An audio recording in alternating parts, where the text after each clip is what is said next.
Welcome to Diya recipes. இன்றைக்கி நம்ம சேனலில் ஒரு டேஸ்டியான டிஃபன் சாம்பார் எப்படி செய்கிறதுன்னு தான் பார்க்க போகிறோம். நம்ம சேனலை இப்போ தான் பார்க்குறீங்கன்னா சப்ஸ்கிரைப் பண்ணிவிட்டு வீடியோவை ஃபுல்லாக பாருங்கள். இப்போ எப்படி செய்கிறதுன்னு பார்க்கலாம்.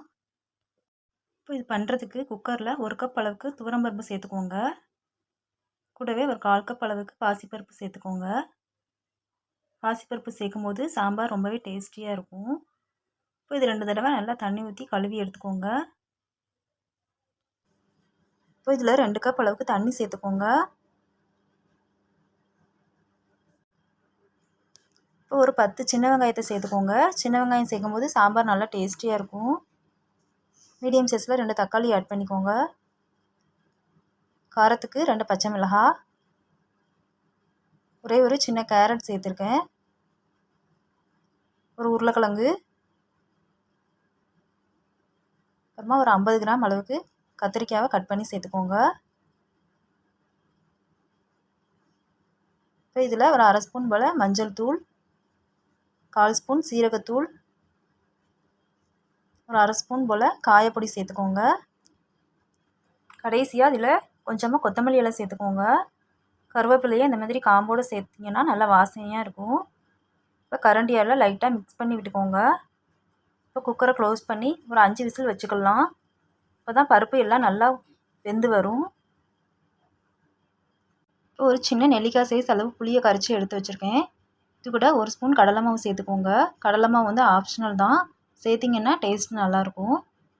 1 ஸ்பூன் சாம்பார் பொடி, இது ரெண்டையும் நல்லா மிக்ஸ் பண்ணிக்கோங்க கட்டி இல்லாமல். இப்போ நல்லா மிக்ஸ் பண்ணியாச்சு. இது இருக்கட்டும். விசில் வந்துச்சு. குக்கரை ஓப்பன் பண்ணி பார்க்கலாம். பாருங்கள், பருப்பு காய்கறி எல்லாமே நல்லா வெந்துருச்சு. இப்போ இதை இன்னொரு பாத்திரத்துக்கு மாற்றிக்கலாம். மாற்றிட்டு ஸ்டவ் ஆன் பண்ணிக்கோங்க. இப்போ இந்த சாம்பாருக்கு தேவையான உப்பு சேர்த்துக்கோங்க. கூடவே நம்ம கரைச்சி வச்சுருக்க புளி தண்ணி, கடலை மாவு எல்லாத்தையும் சேர்த்துக்கலாம்.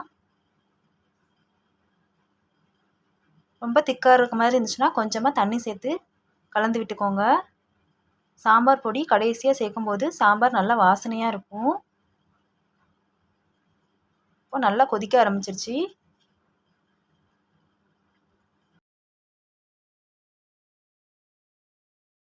சாம்பாரை தாளித்து விட்டுடலாம். அதுக்கு ஒரு பாத்திரத்தில் கொஞ்சமாக தேங்காய் எண்ணெய் சேர்த்துக்கோங்க. எண்ணெய் சூடானதும் 1/2 ஸ்பூன் போல் கடுகு உளுந்தம்பருப்பு சேர்த்துட்டு 2 காஞ்ச மிளகாயை கட் பண்ணி சேர்த்துக்கோங்க. கூடவே 2 சின்ன வெங்காயத்தையும் கட் பண்ணி சேர்த்து நல்லா ஃப்ரை பண்ணிக்கோங்க. சின்ன வெங்காயம் நல்லா கலர் சேஞ்ச் ஆகணும்.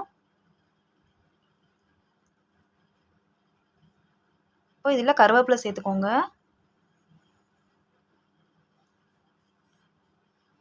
இப்போ இதை சாம்பார் கூட சேர்த்துக்கலாம்.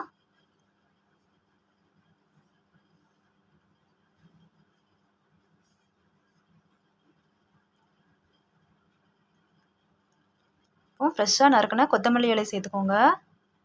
இப்போ எல்லாத்தையும் நல்லா மிக்ஸ் பண்ணி விட்டுக்கோங்க. அவ்வளோதாங்க, நல்லா மணக்க மணக்க இட்லி சாம்பார் வந்து ரெடி. இது இட்லி, தோசை, பூரி, சப்பாத்தி எல்லாத்துக்குமே அல்டிமேட்டாக இருக்கும். கண்டிப்பாக இதே மாதிரி செஞ்சு பாருங்கள். செஞ்சு பார்த்துட்டு எப்படி இருந்துச்சுன்னு கமெண்டில் சொல்லுங்கள். இந்த ரெசிபி உங்களுக்கு பிடிச்சிருந்துச்சுன்னா லைக் பண்ணுங்கள், ஷேர் பண்ணுங்கள், நம்ம சேனலை சப்ஸ்கிரைப் பண்ணிக்கோங்க. தேங்க்யூ.